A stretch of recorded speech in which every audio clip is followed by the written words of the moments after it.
All right, guys, welcome back to this segment. So, Nigerian Super Eagles current interim manager, Austin Eguavoen, has now spoken for the first time about the incoming defender for Nigerian team, Tosin Adarabioyo.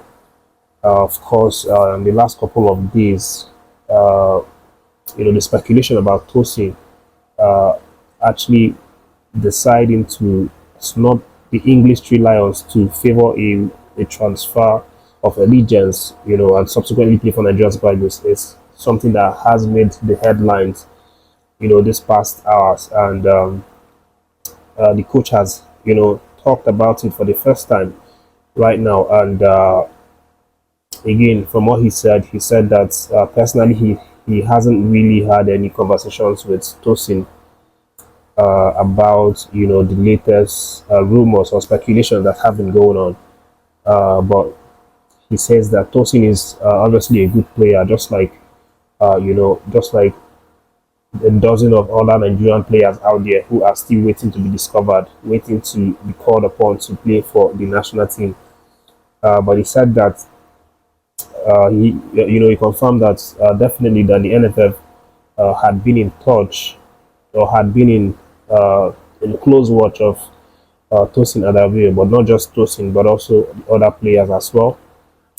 Because he's been a fantastic player in the last couple of years. Of course, notably with Fulham last season, we saw what he did with the Fulham side.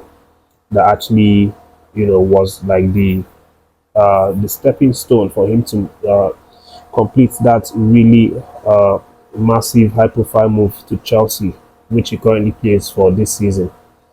So not a lot was said by the coach, about this situation. They just said that the NFF are monitoring him, and if everything works well, then obviously is the kind of player that he would like to have in the national team.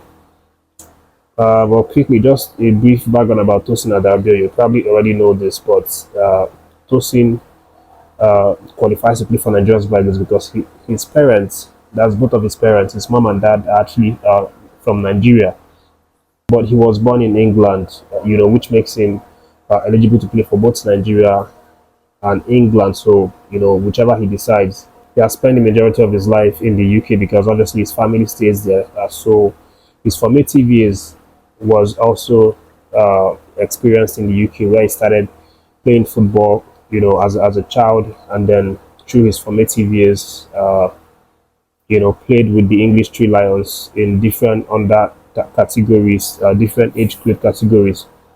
But he wanted so badly to play for the English Three Lions as the senior team.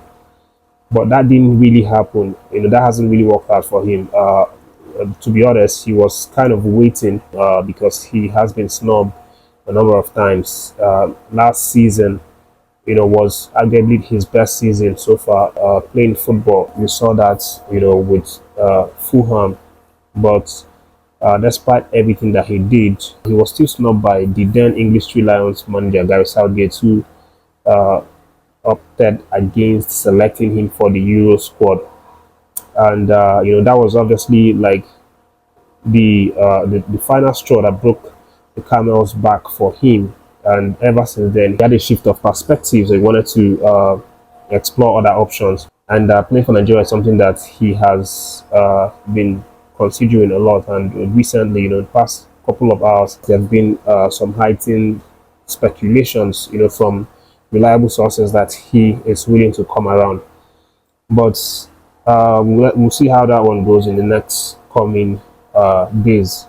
But moving forward, guys, a certain Swiss-based Nigerian coach has now moved forward to advise Coach Austin Eguavoen that he should resign from the role as the director of the technical committee for the NFF, so that he can fully concentrate on properly handling his new role as the Super Eagles head coach.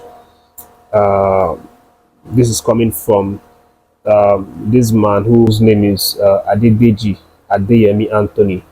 He currently resides in Switzerland, and he's also doing his coaching duty, at this club, but has opted to advise Tosin Adarabioyo about the dangers of actually trying to juggle these two jobs, together. He feels that it's going to be easier for Tosin Adarabioyo to succeed, just focusing on one job at a time, than trying to play those two roles. He feels that it's actually a good idea for NFF to stick with Tosin Adarabioyo for these two games in October, because according to him, you know, it's going to be easier to get results with these guys under Tosin Adarabioyo because he already knows the team, he knows the players, he knows who to use, which is better than the NFF going forward to appoint a new coach who will now need to start afresh to start knowing these players and then trying different combinations of philosophy or tactics. So this is what the man has, kindly advised Tosin Adarabioyo. Do you think it's a good idea? Personally, for me, I had said that, I think we've talked about that, on this channel before, whether it's going to be a good idea for him to drop one role. But I think if he goes out and plays these October games and gets the required victory and then ends up landing the job on a permanent basis, I think it's probably the best time for him to resign on the directorial role with the NFF technical committee, so he can fully concentrate on getting the result with the national team and making a name for himself, with the team. But moving on, guys, Samuel CHUKWUEZE actually made a short cameo in Milan's victory yesterday in the Serie A. They actually played against Leeds and won that game by a 3 emphatic goals to 0. Milan appears to be cruising, at this point, continuing from their last weekend's famous victory over their city rival Inter Milan. But of course, I was really happy to see Samuel CHUKWUEZE get back into the team. After obviously I complained in the last video that he hasn't really been getting a lot of time, and he was even considering moving to Saudi Arabia, based on the report. But CHUKWUEZE, played in that match, although he had to come in from the second half, and then played for 27 minutes and had some really effective play overall for that game. Let's move over to the French Ligue, where we also had another Nigerian defender, Gabriel Osho, who represented his auxiliary side as they won 3 goals to 0 over Brest in their French League fixture. Gabriel Osho made the starting bet and played for 90 minutes for that game, which is obviously very fantastic. Just so happy to see the man back on the pitch and playing football again for 90 minutes. Obviously we know how he suffered through injury, and at one point when he was almost getting that debut for Nigerian Super Eagles, but he decided to pull out because of injury. But it's good to see that he's back playing football and affecting the game for his club side. But that is the update, guys. Thank you for watching. Don't forget to subscribe to the channel and stay tuned.